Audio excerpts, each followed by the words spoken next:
ప్రార్థనా సేవకు అనేక మంది నడుంగట్టారు. ప్రార్థనా యోధులుగా ప్రభు పాదాలు పట్టుకొని పెనుగులాడటానికి, శత్రువుకి వ్యతిరేకంగా పోరాటానికి అనేక మంది తీర్మానాలు చేశారు. తీర్మానాలు చేసేది మనమే కానీ స్థిరపరచాల్సింది దేవుడు. ఆయన స్థిరపరచునట్లు రండి మనం ఐక్యమై ప్రార్థన చేద్దాం. ప్రార్థన చేద్దాం. పరిశుద్ధ ప్రభువా నీకు స్తోత్రము. కళ్ళు మూసి దయచేసి ప్రార్థనలో ఏకీభవించాం. ఈ శుభవేళ నిజంగా నీవు కదిలి జరిగించిన ఈ కార్యమంతటి కొరకు స్తోత్రం. విస్తారంగా నీ బిడ్డలు అనుదిన ప్రార్థనా సేవ కొరకు, నియామక దినములలో ప్రార్థనా సేవ కొరకు సిద్ధమై తమ సంసిద్ధతను వ్యక్తం చేస్తూ, తీర్మానాన్ని ధృవపరుస్తూ ఇచ్చినటువంటి సాక్ష్యం కొరకు స్తోత్రం. చాలా అవసరం దేవా ప్రార్థన.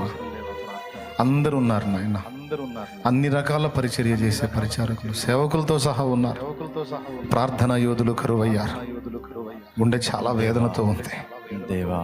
నా సన్నిధిలో బలిపీఠం మీద అగ్ని నిత్యము మండుచుండవలెను, అది ఆరిపోకూడదు అని పాత నిబంధనలో ప్రత్యక్ష గుడారం ఎదుటిన్న బలిపీఠం గురించి మాట్లాడి, నూతన నిబంధనలో అది ప్రార్థనా స్తుతి, కృతజ్ఞతార్పణలు, జిహ్వ ఫలములు అర్పించవలసిన బలిపీఠము.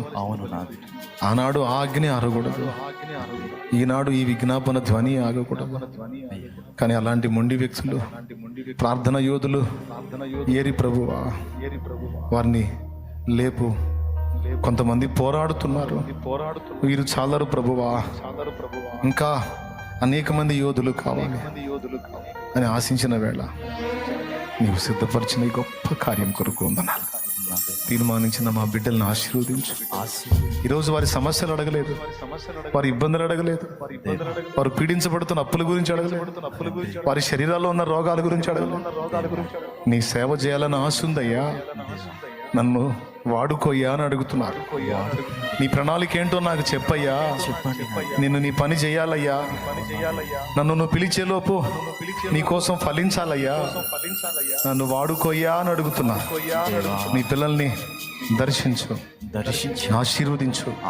నీ అభిషేకము, పరిశుద్ధాత్మ నింపుదల మా అందరి మీదికి రానివ్వు. మమ్మల్ని నూతనంగా ప్రతిష్ఠ చేయదేవా, ప్రతిష్ఠ చేయదేవా. క్రొత్త తైలముతో మమ్మల్ని నింపు.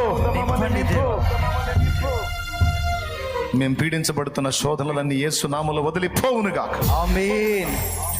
తండ్రి సన్నిధి పరిచర్యలు వినూత్నమైన మలుపులు తీసుకుని ఈ మజిలీకి తెచ్చావు. ఒక మంచి మలుపు తీసుకొచ్చావు. ఈ మలుపు శుభప్రదమై పరిచర్య ఇంకా శాఖోపశాఖలై అనేక ప్రాంతములకు, దేశములు, ఖండములు, ఖండాంతరములు కూడా దాటిపోనట్టుగా నువ్వు కార్యము చెయ్యి. అలాంటి యోధులను లేవనెత్తగలవు, పనివారిని లేవనెత్తగలవు, పంపగలవు. అవసరమైతే ఆయా దేశముల నుంచే పనివారిని మాకు అందుబాటులోకి తీసుకురాగలవు. కార్యము చేయి. రాక సమీపమై ఉంది, రాక సమీపమై ఉంది. యజమానుడా మమ్మల్ని బలపరచు, వాడుకో. మా బిడ్డలందరినీ దీవించు. విశ్వాసంతో తెచ్చిన ఆ నూనె కూడా నీ శక్తితో నింపి, రోగులైన వారికి అది వ్రాసి ప్రార్థించడం ద్వారా స్వస్థత చేకూర్చు. చిన్నలు, పెద్దలు, వృద్ధులు, స్త్రీలు, పురుషులు, యవ్వనులు బిడ్డలందరినీ పేరు పేరున దీవించి మేము చేసే ఈ తీర్మానం నీ కృపతో నువ్వు స్థిరపరచు. దుష్టుడు దీనికి అడ్డుపడకుండా వాడి కుట్రలు, కుతంత్రాలు, వాడి కుట్ర రాజకీయాలన్నీ యేసు నామములో నాశనమగునుగా. పరిశుద్ధాత్మదేవ నీవు ప్రాకారమై ఉంది, నీ కాపుదల ఉంచి ఈ కార్యాలన్నీ నీవే సఫలం చేయమని స్థలమును కూడా మాకు సూచించి అక్కడ మేము ప్రార్థనా పరులు, ప్రార్థనా యోధులు ప్రార్థించడానికి అనువైనటువంటి ప్రాంగణాన్ని నిర్మించడానికి కృపని యేసు నామములో వేడుచున్నాము తండ్రి. ఆమేన్. ప్రవేశ రక్తమునకు జై, ప్రవేశ రక్తమునకు జై, ప్రవేశ నామమునకు సంపూర్ణ విజయం కలుగునుగాక. ఆమేన్. హల్లెలూయా, హల్లెలూయా, హల్లెలూయా, హల్లెలూయా, హల్లెలూయా.